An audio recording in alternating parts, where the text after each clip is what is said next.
O seu programa Evidências está começando e hoje continuaremos a nossa aventura aqui pelo Parque Nacional de Tel Dan, próximos à fronteira da Síria e do Líbano. Muitos episódios da Bíblia tiveram lugar neste local onde eu estou. E aqui também nasce o famoso Rio Jordão. Portanto, não sai daí, porque o programa Evidências está só começando.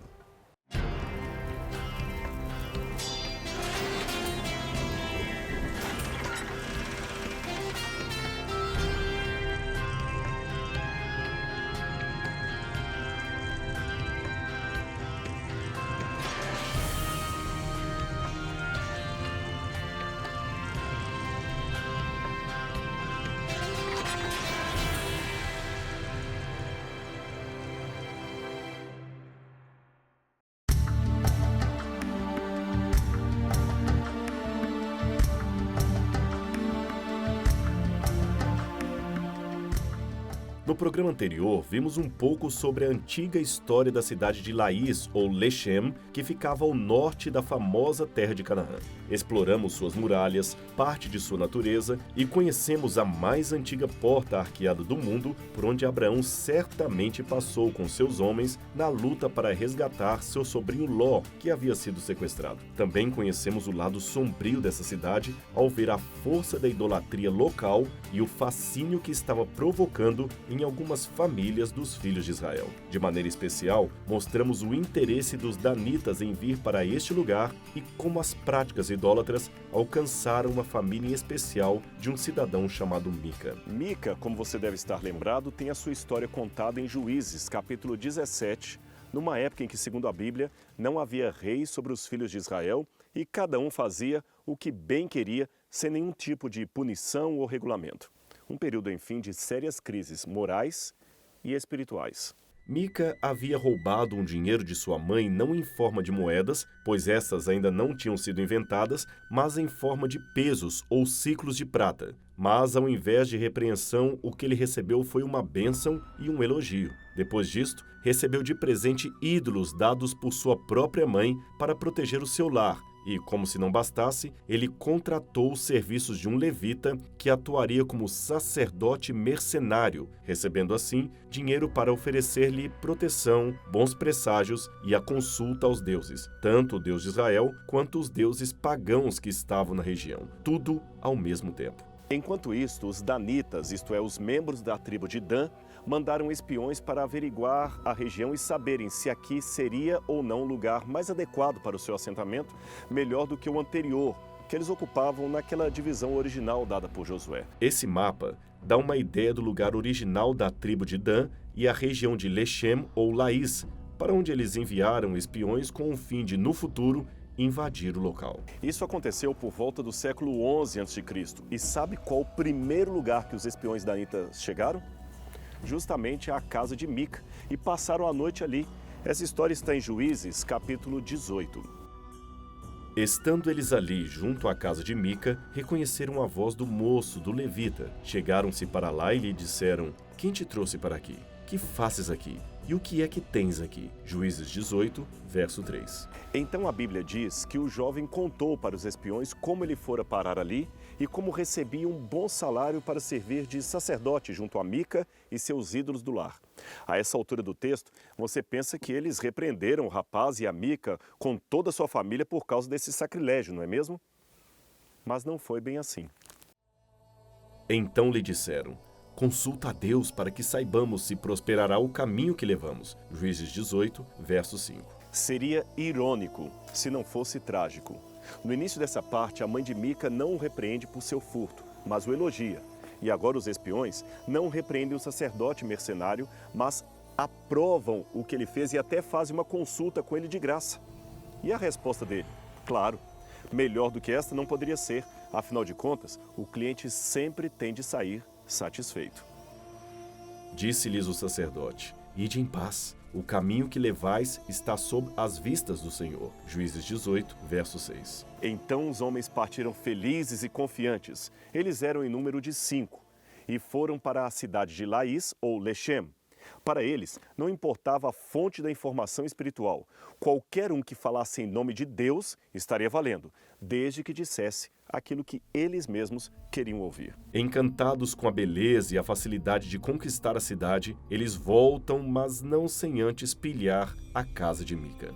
Eles o ameaçaram e tomaram dele os ídolos do lar, as imagens fundidas, a estola sacerdotal e, por que não, o próprio sacerdote, que agora também deveria servir de amuleto para eles. Já pensou que mudança de rumo na história?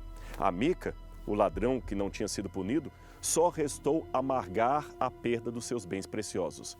Aí os danitas vieram armados e conquistaram o lugar.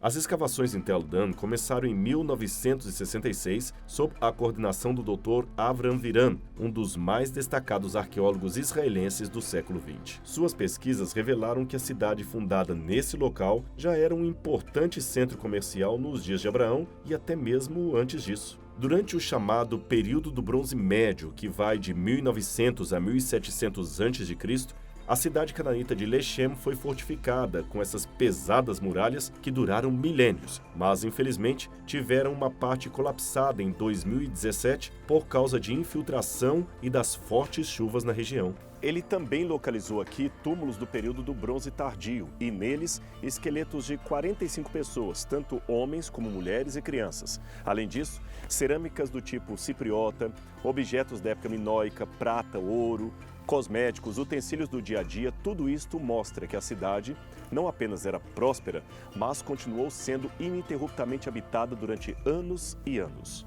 Embora as evidências arqueológicas do chamado período do Ferro I sejam um tanto imprecisas, é possível perceber as mudanças que a cidade sofreu a partir da conquista dos israelitas ou dos membros da tribo de Dan, isso por volta de 1150 a.C. Além do reforço e ampliação da muralha cananita e do altar pagão na frente da entrada, uma nova porta foi construída já no período de Jeroboão, rei de Israel, no século X a.C.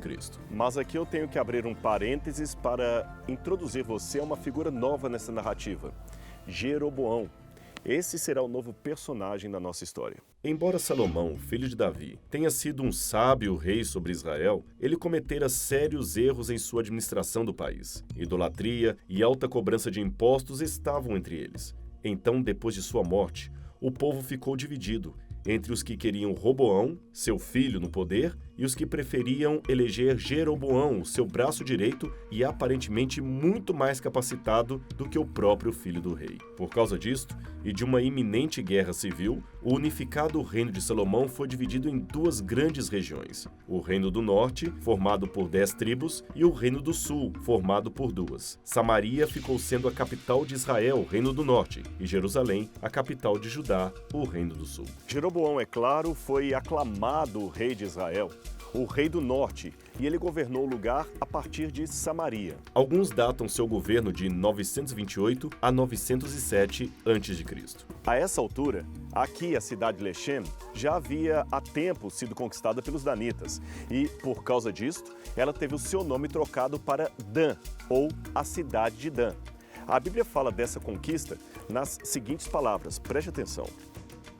Chegaram a Laís, a um povo em paz e confiado, e os feriram ao fio da espada e queimaram a cidade. Ninguém houve que os livrasse. Reedificaram a cidade e habitaram nela, e lhe chamaram Dan, segundo o nome de Dan, seu pai, que nascera a Israel. Porém, outrora, o nome desta cidade era Laís. Juízes 18, 27 a 29. E nisto, não podemos esquecer de algo que falamos no programa anterior. Você se lembra que aqui ficam algumas das principais fontes que alimentam e dão curso ao Rio Jordão? Pois bem, a palavra Yarden, ou Jordão em hebraico, significa literalmente aquele que desce de Dan, pois de Dan desce o mais importante rio do país. Agora imagine só aqui, nesse lugar, tudo apinhado de pessoas que subiam e desciam, entrando e saindo de Dan pelas suas portas. Ali à frente ficava o altar imponente, e os cidadãos pareciam não se importar com o sincretismo entre fé judaica e paganismo cananita. À frente do portal da cidade ficavam seus soldados, também ficavam os cobradores de impostos e o lugar de julgamento do povo. Esta porta principal da cidade sofreu reformas arquitetônicas nos reinados de Omri e Acabe. E embora Dan não esteja mencionada nos documentos de guerra de Tiglat-Pileser, rei da Assíria, é muito provável que os cidadãos daqui também tenham sido deportados no ataque ocorrido em 722 a.C. e registrado aqui na Bíblia, no livro de 2 Reis, capítulo 15, verso 29. Durante o seu reinado, Tiglat-Pileser, rei da Assíria, invadiu e conquistou Gileade e a Galileia, inclusive toda a terra de Naftali, e deportou o povo para a Assíria. Antes, porém, que isso acontecesse, outros episódios bíblicos tiveram lugar nesta cidade e no próximo bloco você conhecerá cada um deles.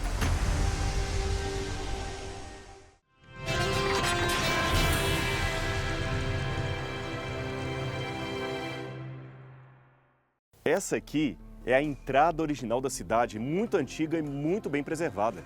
Até não parece, mas essas pedras foram colocadas aqui há milhares e milhares de anos.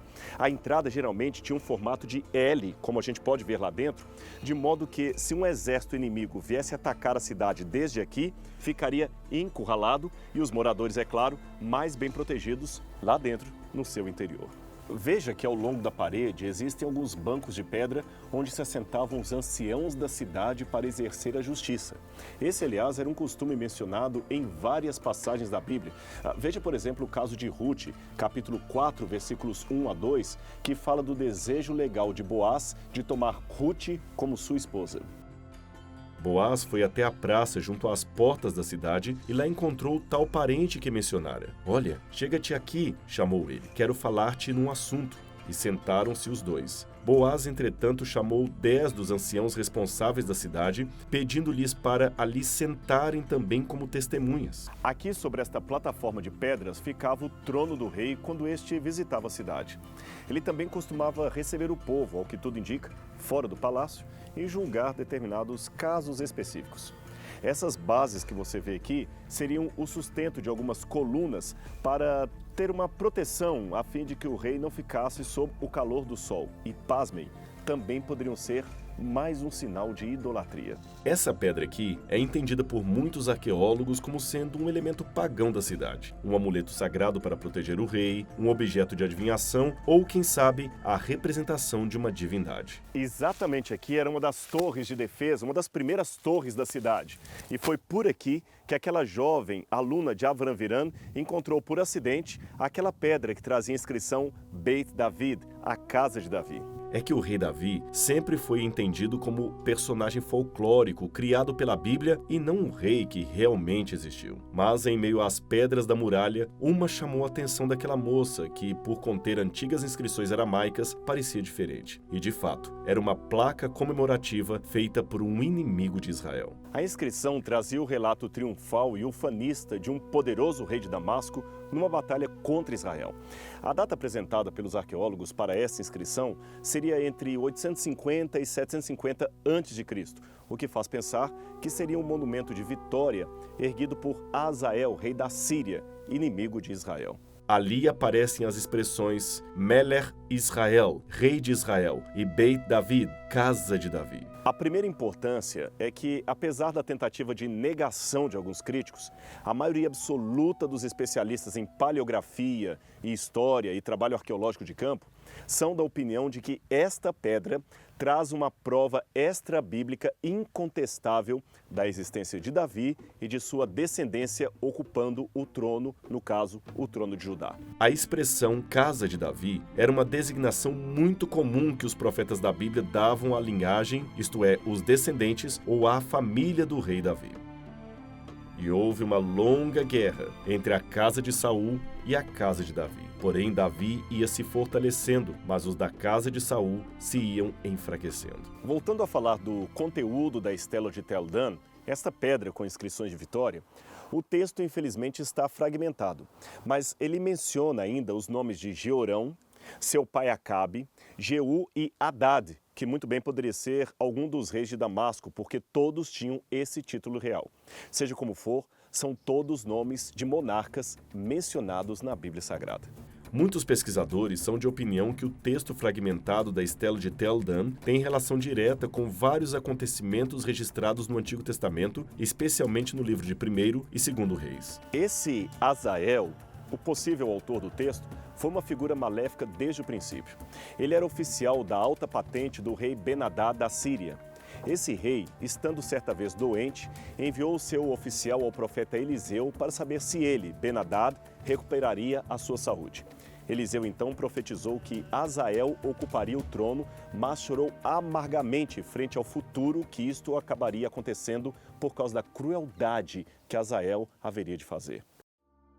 Então deixou Hazael a Eliseu e veio para o seu senhor. No dia seguinte, Hazael tomou o cobertor, molhou-o em água e o estendeu sobre o rosto do rei, até que morreu. E Hazael reinou em seu lugar. Segundo Reis, capítulo 8, versos 14 e 15.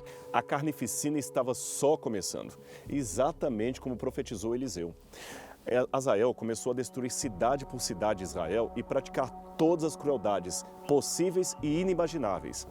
Esta estela, portanto, poderia ter sido muito bem um testemunho de primeira mão daqueles cruéis acontecimentos.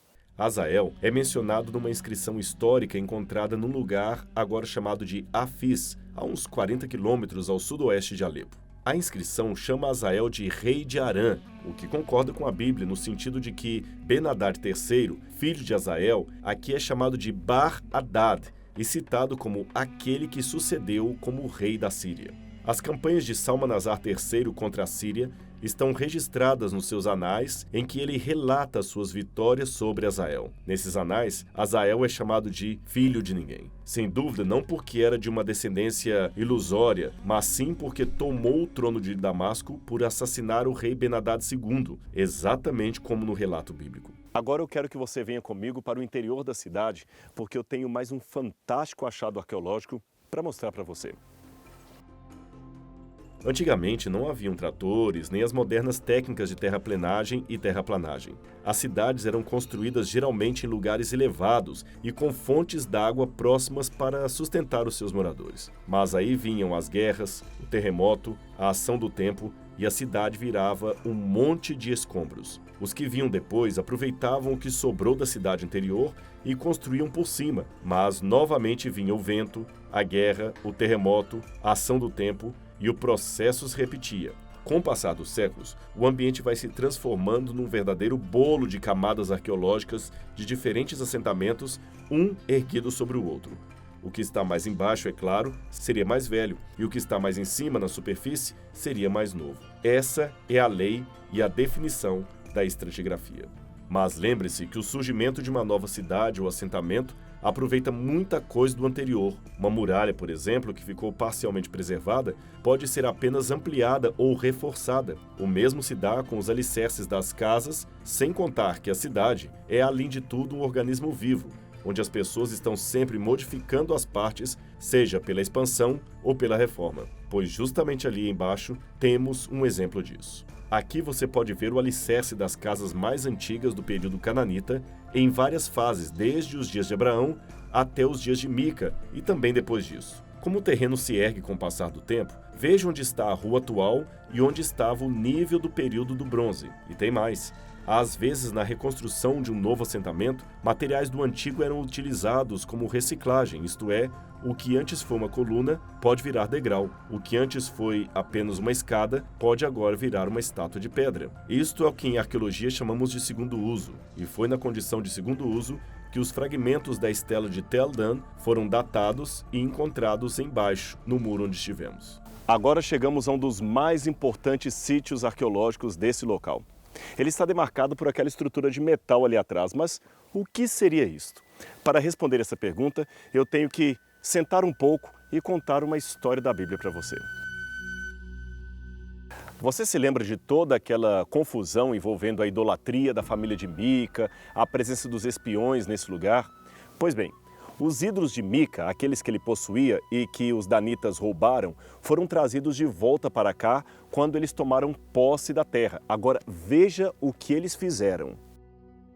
Eles levantaram para si o ídolo, e Jonas, filho de Gerson, neto de Moisés, e seus filhos foram sacerdotes da tribo de Dan até que o povo foi para o exílio. Ficaram com o ídolo feito por Mica durante todo o tempo em que o santuário de Deus esteve em Siló. Juízes 18, versos 30 e 31. Veja bem o que o texto diz. Vamos olhar com calma, parte por parte. Primeiro, o ídolo que pertencia a Mica virou um monumento oficial da cidade na época dos danitas. Segundo, montaram uma linha sacerdotal paralela àquela ordenada por Deus. Terceiro, puseram um descendente de Moisés para cuidar do culto idólatra. E quarto, ignoraram o santuário de Deus em Siló, preferindo o seu ídolo regional. Tal comportamento durou desde os Juízes até a conquista da Assíria em 722 a.C., portanto, por aproximadamente 400 anos. De fato, a idolatria sempre foi o calcanhar de Aquiles daquele lugar. Preste atenção. Nesta época dos Juízes e da adoração do ídolo de Mica, o templo não existia em Jerusalém. Aliás, Jerusalém nem havia ainda sido conquistada. O sacrifício era feito no santuário que ficava em Siló. Mas eles já tinham uma tendência separatista de culto alternativo aqui nesse lugar. E com o passar do tempo, a coisa só veio a piorar, especialmente com a separação das tribos e do governo de Jeroboão. Note mais uma vez o que diz a Bíblia. E Jeroboão edificou Siquém no monte de Efraim e habitou ali, e saiu dali e edificou Penuel. E disse Jeroboão no seu coração: agora retornará o reino à casa de Davi. Se esse povo subir para fazer sacrifícios na casa do Senhor em Jerusalém, o coração desse povo se tornará a seu senhor, a Roboão, rei de Judá, e me matarão e tomarão a Roboão, rei de Judá. Você prestou atenção no conteúdo do texto? Viu o problema? Jeroboão ficou com medo do povo ir para Jerusalém e se voltar para o rei de Judá, que agora era seu inimigo. Nesta época, diferente do período dos Juízes, Jerusalém já existia e o seu templo era o único lugar apropriado para os sacrifícios e celebrações das festas principais como a Páscoa. A chance do povo continuar indo para lá era realmente muito grande. Então, o que o rei fez? Vamos mais uma vez ler na Bíblia. Pelo que o rei tomou conselho e fez 2 bezerros de ouro e disse-lhes: muito trabalho vos será o subir a Jerusalém. Vês aqui teus deuses, ó Israel, que te fizeram subir da terra do Egito. E pôs um em Betel e colocou o outro em Dan. 1 Reis 12, 28 e 29. Imagine as pessoas vindo até o novo ídolo inaugurado pelo rei, acreditando que aquele seria agora o novo Deus de Israel. Uma terrível decadência espiritual. E esse feito se tornou em pecado, pois que o povo ia até Dan para adorar um deles. Também fez casa nos altos e fez sacerdotes dentre todos os povos que não eram filhos de Israel. 2 Reis 12, 30 e 31. Muito triste, não é mesmo? Agora, venha comigo e eu vou lhe mostrar o local exato onde ficava esse altar construído pelo rei Jeroboão.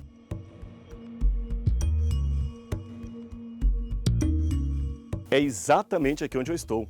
Essa estrutura de metal é para que você tenha uma noção do tamanho original do altar. Veja como ele era grande. Agora, imagine comigo as pessoas vindo aqui para adorar um bezerro de ouro, uma idolatria, e o rei aplaudindo tudo aquilo. Aqui do meu lado nós temos a escada original que os sacerdotes usavam para subir e oferecer o sacrifício. Mais à frente você tem um outro lance de escadas que davam acesso a uma plataforma chamada bema, onde a estátua do bezerro era posicionada. Tudo isso aqui fazia parte daquela terrível idolatria dos dias de Jeroboão. Não podemos esquecer que a idolatria de Jeroboão não foi inédita. Ela já havia começado antes, desde o tempo em que os danitas ocuparam a cidade. Sendo assim, muitos arqueólogos pensam que esse altar menor aqui, ou a estrutura que sobrou dele, seria aquele altar do período dos Juízes, em que o povo colocou o neto de Moisés para ser sacerdote do culto idólatra, conforme o livro dos Juízes. E essas 2 escadas que vemos, uma de cada lado, seriam o anexo feito no tempo de Acabe. Impressionante a quantidade de dinheiro que deve ter sido gasta nesse tipo de edificação. Esses aqui são os compartimentos diversos. 2 deles continham cinzas do sacrifício e um parecia ser o local onde o sacerdote se preparava para os cultos. Já essas muralhas são do período helenístico, isto é, da época dos gregos, o que mostra que o local continuou a ser um centro religioso até por volta do ano 150 a.C. Tal data foi confirmada por causa dessa inscrição bilíngue encontrada em 1976 e grafada em grego e aramaico que diz: para o Deus que está em Dan, Zoilos faz esse voto. Veja, 800 anos já haviam se passado desde que a imagem do bezerro foi colocada nesse lugar e ainda assim havia gente que se lembrava daqui como um lugar sagrado. Idólatra. mas sagrado. O interessante é que se você ler com calma sua Bíblia, vai notar que Jeroboão começou a sua rebelião munido de uma causa justa, a defesa dos pobres e o desafio dos pesados impostos que o povo pagava. Eu não sei dizer se ele era ou não sincero de coração, mas aqui está um terrível exemplo de um triste fim de um bonito começo. Esse, infelizmente, será o título ideal de muitas biografias, mas eu espero sinceramente que não seja nem da minha, nem da sua. Pelo contrário, que fiquemos firmes até o fim junto ao Senhor.